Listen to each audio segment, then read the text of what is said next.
Hello, everyone, and welcome to the Varsity Tutors StarCourse series, where whether you know today's instructor for all of her work separating fact from fiction on Discovery Channel's Mythbusters, or for exploring all sorts of big ideas and how they come together as the host of Project Explorer's Crash Test World, chances are you've seen Kari Byron put the scientific method into action by asking the big questions and figuring out the answers.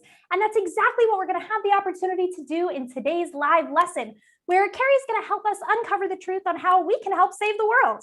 Now, before I pass things along to Kari for today's environmental myth busting, I want to make sure everyone is prepared to make the absolute most out of today's live lesson. Kari's going to be asking for your help busting some environmental myths today. So as we move through the lesson, feel free to answer the questions that she'll have for you and ask any questions that you have for her along the way using the chat panel on the right-hand side of your screen. And if we don't get to your questions in real time, not to worry, we're going to have about 10 minutes at the close of the lesson specifically set aside for Q&A. You'll also want to make sure that you have your cameras close by, because toward the end of the lesson, we're going to have the opportunity to lean into the screen and pose for a selfie with Kari. And if you tag the real Kari Byron and Varsity Tutors on Instagram, you'll have the opportunity to win a sustainable accessory from one of Kari's favorite environmentally conscious brands, plus a free enrollment in Curious World STEM Camp. Now, we're going to talk a little bit more about that prize and how to enter toward the end of today's lesson, but for now, I'm going to go ahead and hand things off to your expert instructor for today, the crash testing, myth busting, environment saving, Kari Byron. That was quite an introduction. Hi guys, I'm Kari Byron. Instructor feels so heavy. I love this. I am learning too. So this is what made Mythbusters so exciting for me, was that I'm not an expert in anything. I'm an incredibly curious person. And when I think about something that I'm interested in, I deep dive and I jump down that rabbit hole and I find out as much as I can. I completely geek out. So when my show Crash Test World, I had an opportunity to go to a recycling plant in New York. Yes, this was actually one of my favorite shows. I geeked out hard. I had a million questions. I got so interested in recycling. So here I want to share with you. Mythbusting is really about critical thinking. That's what crash testing is as well. And that's what I like to do. So I'm going to have you put on your critical thinking hats and let's just talk about recycling. Plastic is very, very cool. It's a cool substance. It's in everything. So I want to talk about the fact and fiction of recycling. I want to talk about reusing, and I also want to talk about reduction. But first of all, plastic. I want you to look around right now. Look around your house and tell me how many things that you see that are made of plastic. It's an amazing substance. I've got water bottles. I've got cups. This bucket's plastic. That skeleton's plastic. Yeah, I don't have a real skeleton. That's a plastic skeleton, hopefully made from recycled materials. I have plastics everywhere. There's plastics in your car. There's plastics in your clothes. The elastic that holds up your socks. Plastics, plastics, plastics. It's all about plastics. Yes. Well, as cool as plastics are, they're also often put into a landfill and just sit there when we could be doing so much more with them. So let's get into this. I want to start out, first of all, with the very exciting idea of recycling. Okay, let's get into the fact and fiction of this. I'm going to put up some recycling symbols. Now, this is the first chance you have to answer a question for me. I want you to think about all of these symbols and tell me which one of these means recyclable. Now, you're totally welcome to cheat. You can look at the bottom of the bottle that you have near you. You can go find something in your recycling bin or trash. Which are the recycling symbols? Okay, I'm seeing a lot of A. Yes, okay. A couple B's, definitely a lot of C's, and a lot of all of the aboves. I mean, these symbols look pretty similar, so it would make sense that all of these look like recycling symbols. I'll give a few more minutes for you guys to answer. Type in your answers. Yep, I think a lot of you are getting this. All right, so you can recycle it. Are you sure? Are you sure this means recyclable? Let's take a look. Well, if you answered A, generally recyclable, but not always. B, made from recycled material, but not necessarily recyclable. There's actually so many times that you can recycle the same material before it's not recyclable anymore. And number 3, well, C. Yeah, I'm reading my own slides here. C, that actually is a symbol that generally has a number in it, and that will tell you the type of plastic it is, but it often isn't recyclable. So labels can be very deceiving here. I mean, we're trying our best. We all want to recycle, but not everything is as recyclable as you think it is. So what do you think actually happens when you put something into your recycling bin? Like, where does it go? I mean, I can see a lot of you actually answering right now. It gets recycled, right? So you got your bottle, you stick it into the recycling bin. You don't really have to think about it anymore because somebody else is taking care of it. It's getting recycled. But the truth is, 75% of our waste is actually recyclable, and we only recycle about 30% of it, maybe. Where does that stuff go? Well, I'll tell you. After spending a day at the recycling plant, which was very exciting for me, barge after barge after barge came in next to this recycling plant, and big machinery would just scoop out all of the bottles, drop them in another pile. Then those would be sorted up through, yeah, right there. Look at all the recycling. That's crazy. We're talking tons and tons of recycling. And this right here, one barge. That is only one barge in one day that you're looking at right there. That comes in all day long. A big scooper pulls it up and puts it into another pile. First, all of it kind of winds up onto this really awesome conveyor belt. And the first thing it goes through, there's a giant magnet that just rolls over all the recycling, pulls out anything that's metal that got into there and puts that someplace else. Then the plastic continues on, all the bottles, the bags, the containers, they all move past that and go onto another conveyor belt. Then there's another conveyor belt that's trying to pull out all of the plastic bags. Just because these things, they're not as recyclable as you think. They actually can muck up the system pretty well. So they try to take those out in the beginning. Yeah, they can be reused in other ways, but not necessarily something you can just toss in your recycling bin unless you have one of those super awesome plants that can recycle them. So first, the metal, then all the bags, then so many more conveyor belts. There's machinery. Engineering's amazing for recycling. This is actually a really good career if you wanted to go into this. So many different machines with things like lasers that pew, pew, pew, pew, throw the different bottles, the different kinds of plastics into other bins that go to different conveyor belts so that this laundry bottle goes here, this water bottle goes here, and everything gets sorted more and more and more until you come up with one type of plastic. Okay, then after everything's been sorted out, there's 2 kinds of recycling that are used right now. First, mechanical recycling. So basically that laundry bottle that you threw in the recycler gets chopped up into a whole, I don't know why I talk like this. I use a lot of noises. It gets chopped up into a ton of tiny little parts. This is mechanical recycling. Then it is melted and created into another plastic. That is the simplest form. That's the most traditional form. And that's the first type of recycling. The second type is a chemical recycling.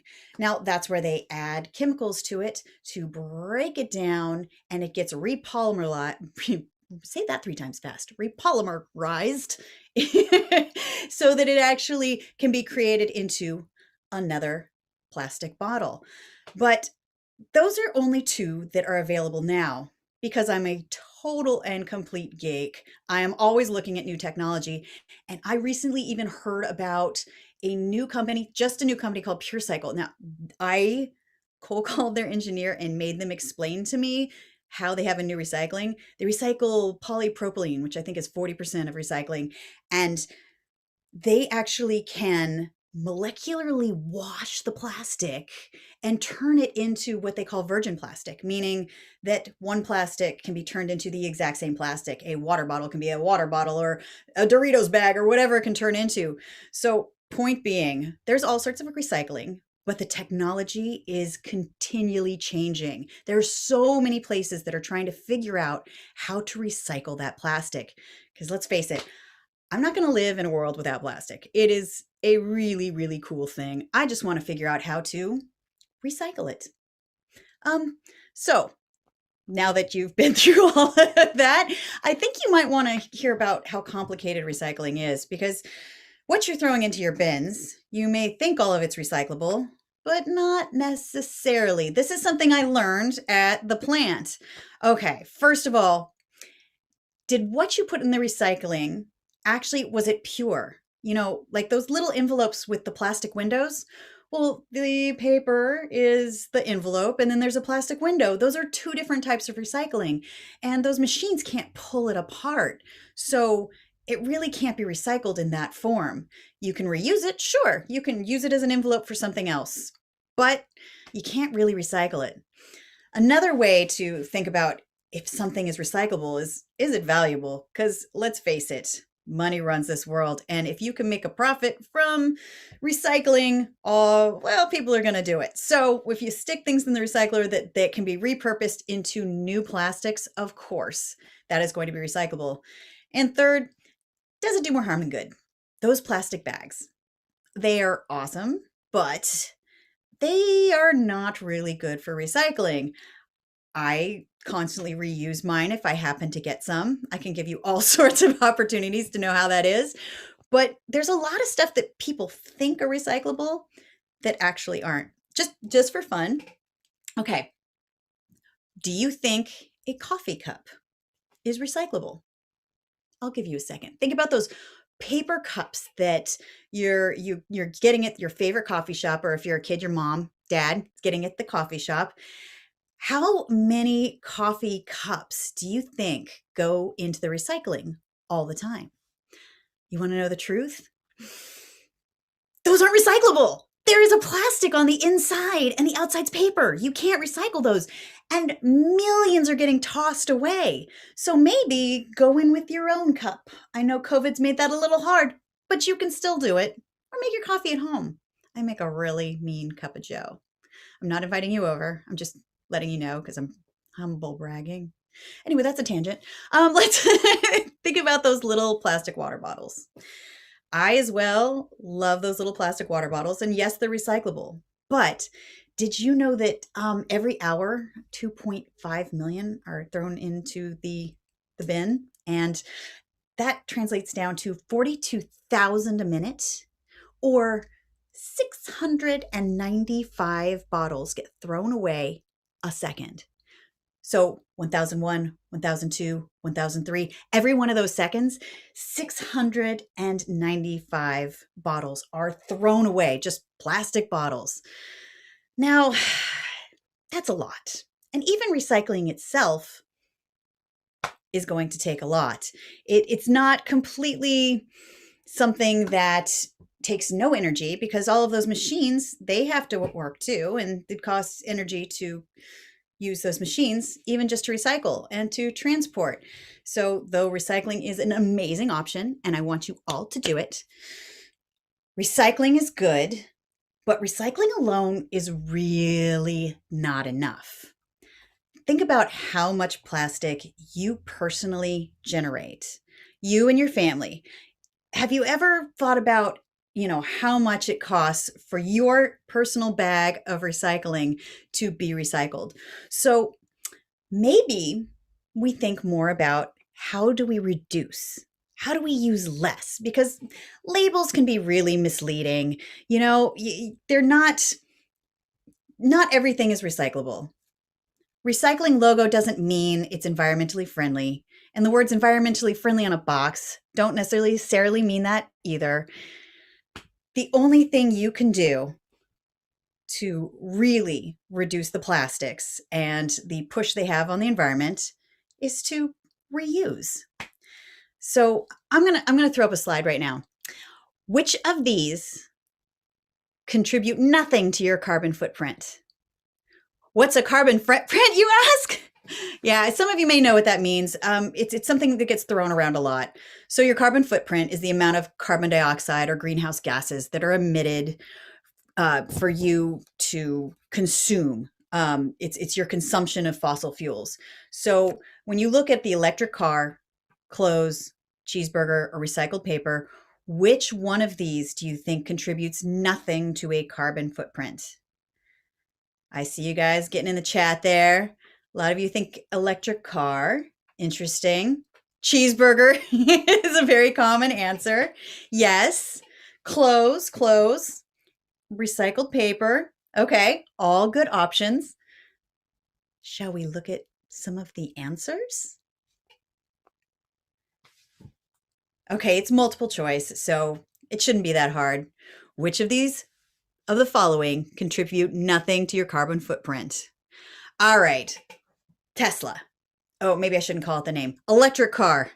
An electric car, even though the engine is zero emissions, manufacturing is not.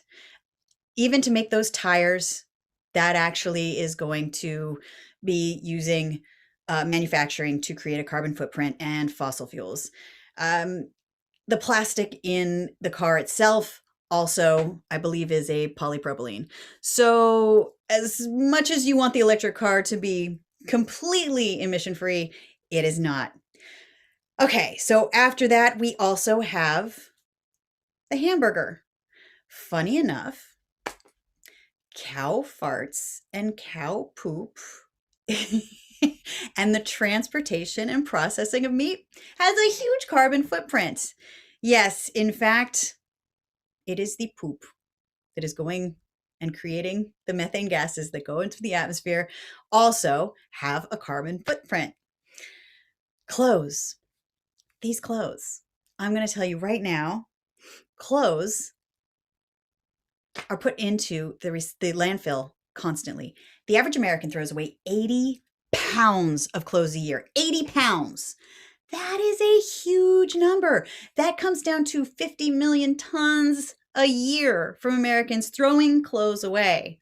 Just throwing them away, not even recycling them as hand-me-downs. That's a huge amount. And just to manufacture them, think about how much it's going to cost to transport and manufacture those as well. I know this is starting to feel like a bummer, but finally, also paper. It takes something to recycle the paper. It takes a lot of energy still to recycle them. So the answer is none of the above. All of them contribute to a carbon footprint, and it seems like everything does. So I'm a solution-driven person. We can point out the problems. That's easy. Let's talk about what we can do to fix them. Let's look at solutions. There are a lot of surprising ways to save the planet, or at least contribute less to your greenhouse gases. Let's talk about my favorite way first. Clothing. So I do love my fashion. And now that we know 80 pounds of clothing a year being put into the bin, why don't you go to thrift stores? Thrift stores, I mean, 90s are so in right now. And guess what the thrift stores are full of? Clothes that nobody else has because they're not being manufactured now. You can be stylish and get your own look. In fact, this sweatshirt is a hand-me-down. This shirt came from a thrift store in really good condition too. I love to go thrifting. You can find some good styles beyond that. Hand-me-downs, big fan of the hand-me-downs. I also do clothing swaps with my friends because let's face it, sometimes you get a bunch of clothes that you're not really changing size, but you're changing style. Y'all get in and you throw your clothes in the middle and everybody pulls out what they want. You get a whole new wardrobe. So that's the first way. Thrift stores. Okay, second, read a book. I know this sounds crazy coming from me, but read a book from the library. The internet uses, including YouTube, Netflix, and all the accounts, 4% of carbon emissions come from the internet. Books are easy. Well, they're not necessarily super easy to recycle because they are made of paper, but the binding is stuck to them. But if you get a book from the library, it gets used and used and used and used again. Now, I might have just wanted to point this out because I have a really fun fact that I wanted to include that, you know, every time you use, say, a social media app, like a tweet, a snap, or a TikTok, every time you tweet, that is the same amount of greenhouse gas as a toot. And toots are funny. So your tweet toot, every time I tweet, I'm putting a toot worth of carbon emissions up into the air. So maybe think twice before you troll anybody or put up something silly. And also, the internet's forever. It's forever. So think twice before you tweet. But as far as just reading books and not watching shows, it's okay to watch like my show because it's educational. So just ignore all that I said before. Watch my show, Crash Test World. Okay, back to the program. All right. So here's another way. I mean, this is easier for some than others. I am a bicycle person. Car travel isn't just about gasoline. It's about the tires. It's about the concrete. It's about all of the things that it takes to put a car on the road. You burn gas, you wear down tires, you wear down the roads. Those have to be replaced. So think about carpooling. Carpooling is a really easy way. And for me, it's a party in the morning. I love filling my car up with people that I can annoy with all of my perky morning stories. It's really, really fun. Or ride your bike. I once a week try to ride my bike someplace I would drive. Gets a little hard sometimes with grocery shopping, but I've gotten very, very good with a lot of baskets on my bike. But yeah, that's just another way to just cut back on what you're doing. Or you can take the bus. I love to take the bus. The people watching is amazing. After everybody gets vaccinated. All right. So let's also think of, this is my favorite way to reduce. Dude, give better gifts. Every holiday season, we use 50,000 trees. 50,000 trees worth of wrapping paper. Wrapping paper, simple wrapping paper. And Americans throw away 16 billion of unwanted gifts every year. Yeah. So, you know those birthday parties you forget about till the last second, and then you just stop at like a gas station or a drugstore and you buy some sort of set or gift that maybe they wouldn't necessarily want, and you know that they're going to stick in that pile to re-gift to somebody else or to elephant gift during Christmas. Maybe instead come up with something else. Either get something that they really like, or I've actually gone to a birthday party where the little girl had everybody in her name buy a backpack with school supplies for kids in underserved areas. I have given people trees planted in their name. There are all sorts of gifts that make you feel good without necessarily buying them something that they won't use. I guess I'm telling you to know your friends better. It's kind of rude. Oh, and yeah, wrapping paper. I still get a lot of unwanted mail, junk mail that I turn into wrapping paper sometimes, and paper bags, and I hold on and reuse wrapping paper. I also never sign the card on the gift bags because then it's a reusable gift bag. And my sister and I have been giving back and forth the same gift bag for like 10 years now. We know the gift bag.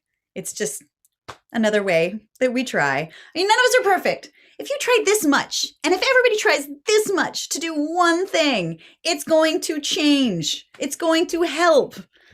So I feel very preachy right now. Let me tell you a really other good way.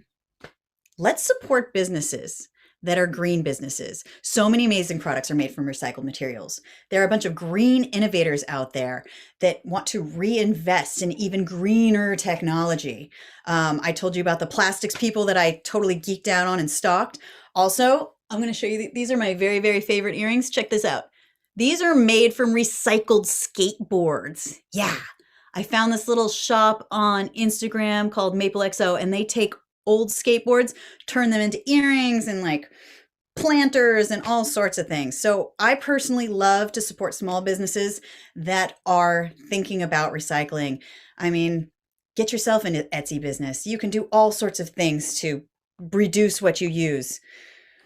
So let's see, what are some other ways to reuse? Okay, I'm going to show you. This is a craft. This is something that I like to do. This is a soda bottle. It is also spray painted to become an herb garden. This is my parsley. Look at that. Now it's got a second life. It lives in my kitchen. Well, actually right now it lives with my dog, which I keep changing the name. What do you think? Adeline? Isabel? Frankie? Give me some answers. I'll take a poll and I'll name the dog. If most of you come up with a really good name, I'll go for it. I promise. Here's some other ways. Look at this. This bag even tells you. Reuse it. This is a garbage liner now. This is something that I will use over and over for groceries. These compostable bags that I get at the grocery store, you could put dog poop in them. I mean, this dog doesn't poop, but my actual dog, lots of poop. And you can't put dog poop into the compost bin. So I put them in these bags, which I can reuse. Free dog bags. Don't have to buy new plastic so that they don't have to create new plastic. I can just reuse plastic that's already been thrown into my life. So what are some ways that you can reuse items? I want you to think about it right now, and I want you to maybe put up in the chat what you think you can do with these. Plastic bottle, I showed you my little herb garden. I've seen lots of cool things on the internet about what to do with these. I've seen drip systems. I've seen lava lamps made out of them. Plastic bags. I personally, during Halloween, have made a lot of those that I found in the trash. I gather them when I see them on the street, and I make little ghosts. Stuff the head and put ghosts out on. Yeah, I'm really big into Halloween. Everything can become something else. In special effects, there's this thing called kit bashing, where you just take things and you repurpose them for other things. It's how they make all the robots in Star Wars. So if you can look at that bottle and go, look at the bottom of that. If I cut that off, I can turn those into freaky weird glasses, or that could be the wheel on my model car that I'm building. It's all about creativity. Okay, so here's another way that you can reduce what you're doing. Just be more conscious. There is a place in Amsterdam. Well, actually, it's Amsterdam. Trash collection is at the end of the block, so that you have to carry your trash a really long distance so that you can understand how much you're wasting, how much you're creating. I thought that was actually very cool, because when you actually have to put in a lot of effort, you start to think about it, right? I personally, when I started going to the grocery store and noticing how many things were actually not recyclable, I'm learning along with you. I have just started learning some of these things. It's because I'm plastic geeking really hard right now. But when I found out that all of those salad containers that have the pre-washed lettuce in them, not recyclable. No, I always thought they were. I've been putting them in the bin, in the recycling bin for a long time. So instead, I just buy the head of lettuce and I buy it straight like that. I take it home myself. I wash it, I cut it. It's not that much extra work. I buy in bulk. I bring in a jar and fill it up, and there you go. Buy in bulk. I save more money, and those jars look really cool. It's kind of that farmhouse look anyway. And you're actually reducing packaging. Those salad containers, once I started realizing how much I had, because I had saved them for a while, I started sorting Legos with them too. They have become second life bins. I don't know, just trying to give you some ideas here. Tell me what you think. What would you do to recycle, reuse, and to upcycle things into other things? Would you start a business yourself? Like out of skateboards? Would you turn yourself into a creator of herb gardens? What would you do? Get creative. I know that reducing and your consumption can be really fun. There's a place in Rotterdam, that they've taken the staircase and they've painted it so that it looks like a keyboard. Now, people look at that, they're like, oh my God, that's so fun. I'm going to take the stairs, which is the healthy way, instead of going up the escalator. Think about that. All you got to do is make it a little fun, and people are going to try it. What kind of little challenges can you do? What kind of things can you do to make your family want to recycle more? I actually think that a really good plan that I have done with my daughter before, which taught us so much, is that we just took everything that we were going to cycle in 1 week and we kept it all in one place. We weren't constantly throwing things down into the big bin, so that we could see how much we consumed in a week. And then the next week we tried to live completely with zero plastics. It was really hard. Everything comes in plastic. It was very hard, but it really showed me how being conscious could reduce that. So maybe you can go to your family and throw down a challenge. You guys are the generation that is going to inherit a planet full of trash. So every little step that we take together to reduce, to recycle, is going to make it a better place for you to live in. So find those challenges. I want you to figure out how you can save. Go buy your clothes at a thrift store. Maybe start consuming things that are only in recyclable packages, or maybe don't even use the recycled packages. Maybe, how many times can you use this bag? This is a sturdy plastic. Get yourself a skeleton out of recycled materials. All right. I feel like I've been talking for a very long time. I'm not much of a teacher. I am more of somebody who likes to learn with you. I would like to hear your questions, and maybe we can investigate this together. How can we recycle together? How can we save the planet together? Oh, thank you so much, Kari. And we have some really awesome questions coming in from students. And before we get to those questions, I want to make sure everyone has an opportunity for that selfie. So if you haven't already, everyone, go ahead and grab that camera. I'll give you a moment to get things at the ready. And in the meantime, as a quick reminder, if you post those selfies on Instagram and you tag us here at Varsity Tutors and Kari Byron, you'll have the opportunity to win that sustainable accessory that Kari may or may not have been modeling for us, or a choice of a few others, as well as a Varsity Tutors Curious World STEM Camp enrollment. And as a quick reminder there, that enrollment is a part of our virtual summer camp series.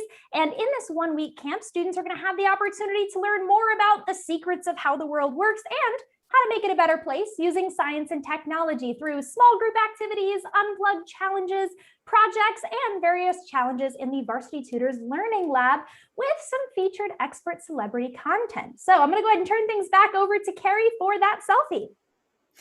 Okay, so when I do selfies, I like to do two types. So everybody lean in first with the one where you look nice and normal.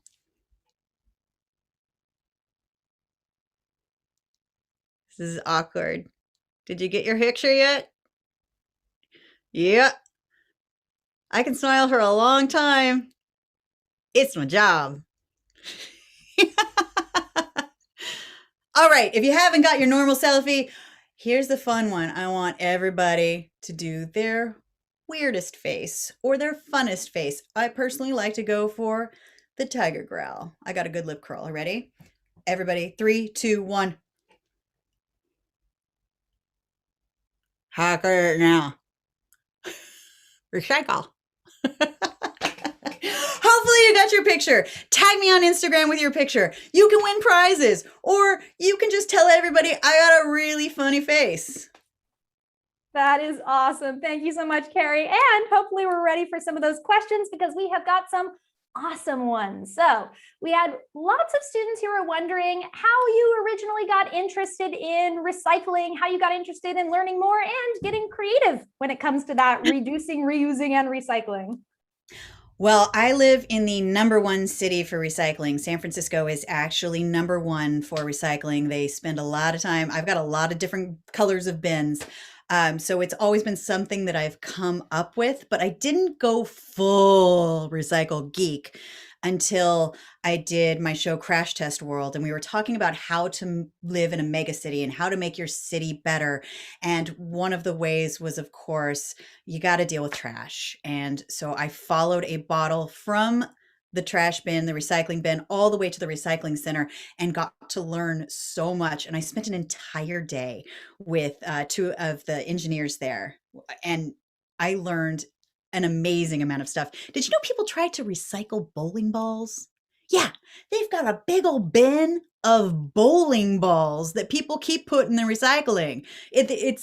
They have a nice museum of what you can't recycle that people think you can. It's pretty hilarious. So yes, I dove deep, and now I'm the kind of person that might randomly call your mom and dad at the company they work for and be like, dude, tell me about your technology, just because I will. And how did I turn into a crafter? Well, I think a lot of us have been in lockdown for a very long time. You get creative. I am also a mom and like to come up with art projects to do with my daughter. I've always done this kind of stuff though. When I was a kid, I used to take old pantyhose and make them into dolls. I used to take old boxes of Cheerios that I would eat and funny enough, I would tape them together and turn them into skulls. I love skeletons. I love that they're inside of us. Like I can feel that. There's that's a tangent. Yes, I'm just fascinated by skeletons, so I keep them around. Just the plastic ones. Don't call the police.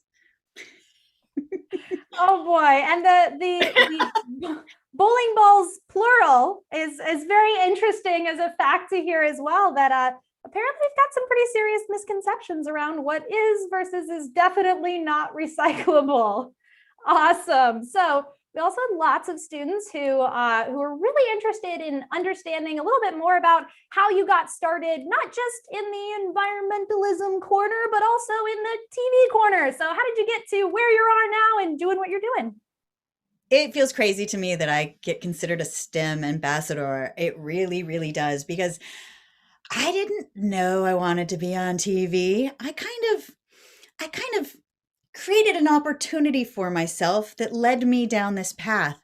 I wanted to get into special effects. I grew up watching Star Wars and all of these really cool movies, and I wanted to make spaceships and monsters. And I saw all the making of every movie, and I live near where ILM was making Star Wars. So I wanted to figure out how to be a sculptor in that business. Mind you, at this point, I'm still quite shy. Never did TV. That's insane. But I got an internship at a place called M5 Industries, which is a place where they do quick and dirty, just special effects, and it's where you could get stuff done on the cheap and done well. It's also cheap because Jamie Heineman, the guy with the beret in Mythbusters, he was quite thrifty, and so offering to work for free and to do everything in exchange for learning was an incredible avenue for me. I highly recommend offering yourself up for internships if you want to figure out a field you want to get into. Everybody loves it when you work for free. I'm not sure that's legal. Hopefully there are laws against it now, but this is what I did. So my first day as an intern was also the very first day that they started filming Mythbusters. So from episode 1, you will see me in the background holding ropes, sweeping the background, cleaning chicken guts off of the walls. I'm cackling with my laugh in the background. So I'm constantly there for the first 3 episodes, which was the first whole season. But then they realized they need to make episodes faster. Science takes a really long time when you're not faking it, and we weren't faking it. So they're like, okay, you're a background builder now, and you're talking to the camera. It was very, very awkward. I learned slowly. If you look at some of my earlier episodes, there's a lot of nervous ums and ams.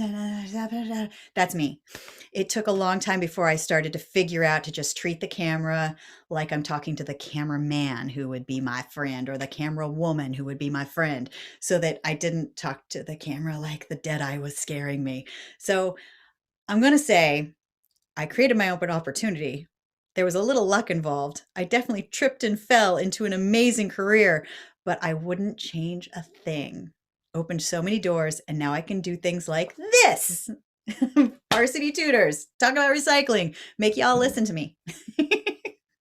Awesome. So it sounds like a lot of that same creativity and openness to learning helped kind of guide those first steps for you as well. So it sounds like students are at least, on the right starting track by being here and learning a little from your, we're still going to call it expert opinion. All right, cool. So we also had a lot of students, we talked a lot about this idea of things that we think are recyclable that maybe aren't so recyclable. Do we have any examples on the flip side of things that we think wouldn't necessarily be recyclable or repurposable, but surprisingly enough are? I know you spoke about a couple of them already. Is there any other favorite that comes to mind? Yeah, but this is not going to be applicable to anybody but me. I collect watch parts and turn them into sculptures and things. I also collect doll eyes. I make little monsters, and I use the eyes of old dolls and some of their parts to repurpose them into other pieces of art. I just thought I'd bring it down to a weird level. There are a lot of things you can turn into other things. I've actually seen an entire documentary where people took Coca-Cola bottles that were the clear, they turned them upside down, they let the sunlight come in, and they made this whole village have basically solar tubes and created light indoors in places where they didn't have electricity. So there's a million different ways that you can repurpose things. You just have to be a little bit creative. Very cool. It sounds like a lot of creativity at play there as well. That is so awesome. So we've got time for maybe just one or two more questions. And we got to hear a little bit more about your time at Mythbusters, your work with Crash Test World. And so we've got some students who are curious, what other projects, avenues, things are you working on that maybe they'd like to know a little bit more about? Okay, yes. I'm very excited about this. So if you like Crash Test World, here's another place for you to go see it. I mean, it was on Discovery Plus and it was on Science Channel, but as of yesterday, me and Jenny Bukos and a whole grand team of people, we have launched what is Explore Media. Now, for summer learning, because so many kids fell behind and we want education to be fun and inspiring, we create high content, small pods that you can watch on a platform that is Explore, explr-home.com. And it's all sorts of videos that you can watch. And then come fall, when we go back to school, that's when things get really exciting, because right now we're having World Savvy write lesson plans for all of those pods. So everything from geography to home economics, math, science, anything you can think of, we are making content for in short format, because let's face it, we TikTok, we Instagram, we look at our screens all day long, we YouTube, of course. So let's give kids something that's really interesting to watch, that they will learn something and not realize it because they're so inspired by watching it. So that's what we're doing. Come check us out. Awesome. Very cool. So it is about that time. Do you have any final thoughts? I know you've given us so much to think about, so much to explore from here, but any final thoughts for students who are interested in learning more, whether it's more about, science and technology, learning by doing, or environmental sustainability? I feel like I've covered most of that, but if you want to see some of the very cool things that happen with recycling, come check out that one episode of Crash Test World on Explore. Wow, you get to see the big machinery scoop up the recycling and move it all around, and all the conveyor belts that make me clearly this excited. So come check out Crash Test World. That's it. If you haven't already, I will absolutely second that, because it's a really cool episode. So that's all the time that we have, but thank you so much, everyone, for joining us. Thank you to the wonderful Kari Byron for teaching us so much about environmentalism, about getting involved, about what we can do to learn more about the world around us. Thanks, everyone who had a chance to join, to participate in today's Mythbusting live lesson, and we hope to see you all back in another Varsity Tutors StarCourse sometime soon. In the meantime, don't forget to tag us at Varsity Tutors, as well as the real Kari Byron, in those selfies to win. Thanks so much, everybody.